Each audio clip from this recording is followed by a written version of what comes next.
we're going to evaluate a line integral over c of f dot dr, but we're going to use Green's theorem. And our vector field is f of xy is equal to e to the negative x plus y squared, comma, e to the negative y plus x squared. Our curve is the arc of y equals the cosine of x from negative pi over 2, 0 to pi over 2, 0. All right, so here we have it. The cosine curve from negative pi over 2 to pi over 2, followed by the segment along the x-axis back to negative pi over 2. And what's the first thing you see about the curve C now? That's right, say it out loud, even if you're at home alone. The curve C is negatively oriented. See, if we were to traverse the curve, we'd have the region to our right. For this to be positively oriented, we need to have the region on our left. And you know, as it turns out, if f happens to be a conservative vector field, since my curve is closed, the integral over c of f dot dr would be 0. So let's see if we can weasel out of this. First, we're going to check and see if f is conservative. Well, to check to see if f is conservative, we're going to find the partial of p with respect to y, which, since p is e to the negative x plus y squared, is 2y. Then we're going to find the partial of q with respect to x. Since q is equal to e to the negative y plus x squared, the partial of q with respect to x is 2x. And I notice that 2y doesn't equal 2x. These two do not equal to each other, and so the answer is no. Well, it was worth a shot. Well, according to Green's theorem, we'd have the line integral over c of f dot dr is equal to something, but look, our c is negatively oriented, right? So we're actually going to use the line integral over negative c of f dot dr. And that's going to be using Green's theorem, the double integral over d of the partial of p with respect to y minus the partial of q with respect to x times dA. And right now you're maybe thinking, hey, Dr. Matt, you got this backwards.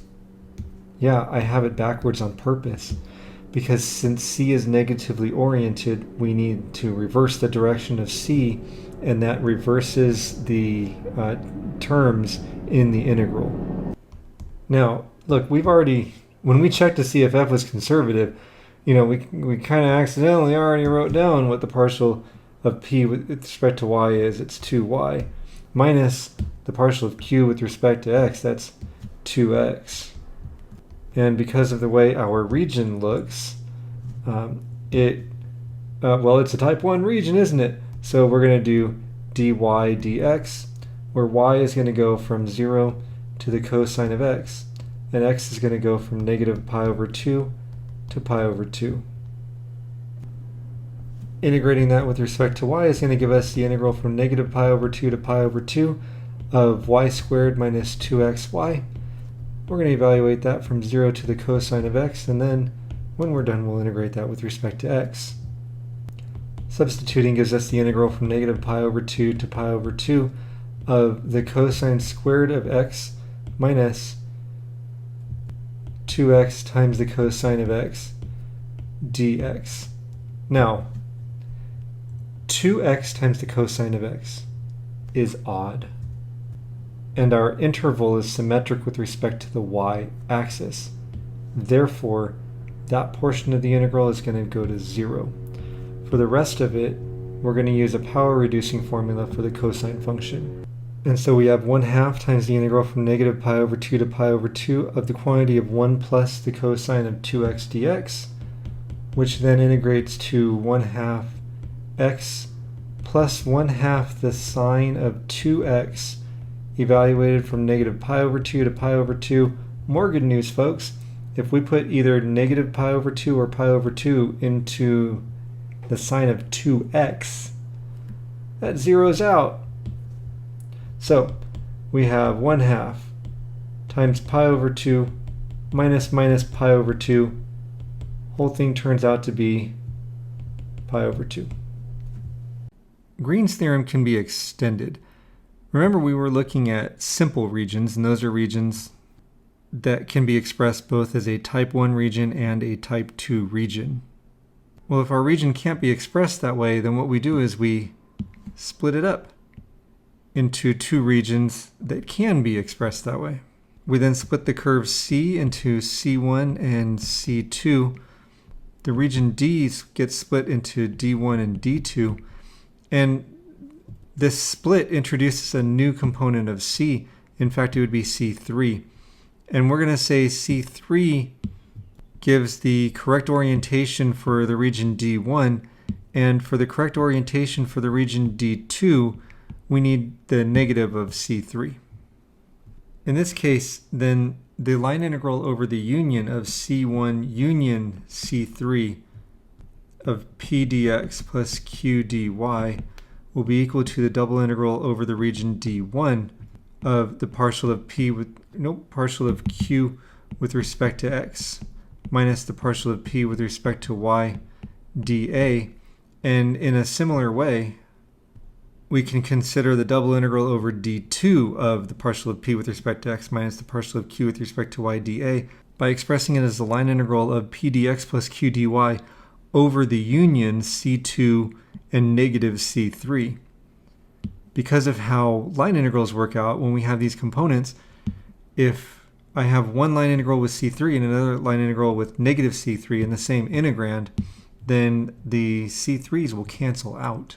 And we get that the line integral of C1 union C2 of P dx plus Q dy is equal to then the double integral over the region D of the partial of Q with respect to x minus the partial of P with respect to y dA. In other words, it works out to be what you think it would be.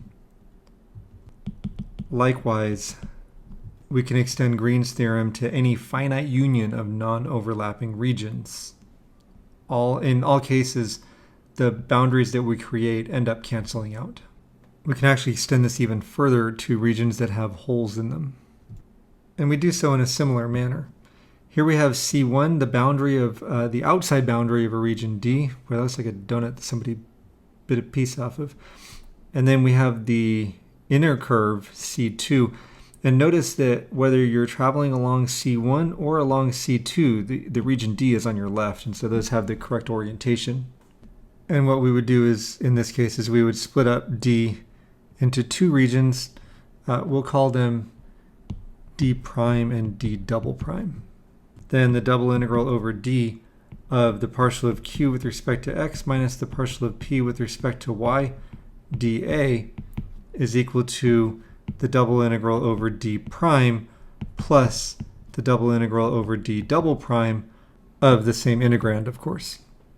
In order to have the correct orientation, the curves that form the boundary have to travel in opposite directions, whether they're considered to be part of D prime's boundary or D double prime's boundary.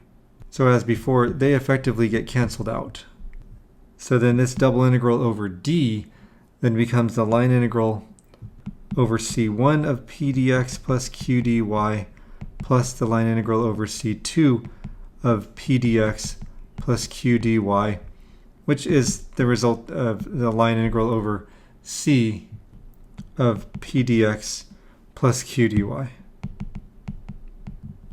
where in this case C is simply the combination of the outer boundary C1 and the inner boundary C2.